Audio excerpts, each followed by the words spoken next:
வணக்கம் நண்பர்களே.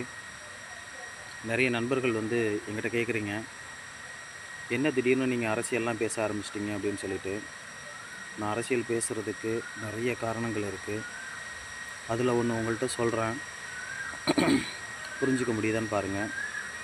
ஏன்னா என்னோட பயணிக்கிற அனைவருக்கும் என்னுடைய வாழ்வியல் தெரியணும், நான் யாருன்னு தெரியணும், என்னுடைய அடையாளம் என்னன்னு தெரியணும். அப்போ தான் என்னுடைய வழி அவங்களுக்கு புரியும், என்னுடைய சுகங்கள் அவருக்கு புரியும். ஸோ அதனால் இந்த ஒரு விஷயத்தில் நான் சொல்கிறேன், எவ்வளோ புரிஞ்சிக்க முடியுதுன்னு தெரியலை. எத்தனை நண்பர்கள் இதை சரியாக புரிஞ்சுக்கிறீங்கன்னு எனக்கு தெரியலை. ஒரு பக்கம் தமிழ்நாட்டில் கிட்டத்தட்ட கடந்த ஆண்டுகளை விட இந்த ஆண்டு 6.09% குழந்தை பிறப்பு விகிதம் குறைந்துள்ளது. இது ஒரு பக்கம் நியூஸ்.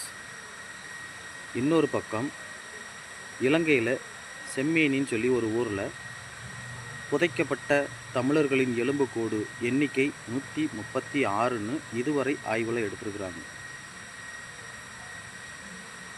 இதையெல்லாம் நீங்கள் எப்படி பார்க்குறீங்கன்னு எனக்கு தெரியலை. இந்த ரெண்டு செய்தியையும் நினச்சிங்கன்னா ஒரு செய்தி உங்களுக்கு கிடைக்கும். அந்த செய்தி உங்களுக்கு புரிஞ்சதான்னு பார்ப்போம். நன்றி நண்பர்களே.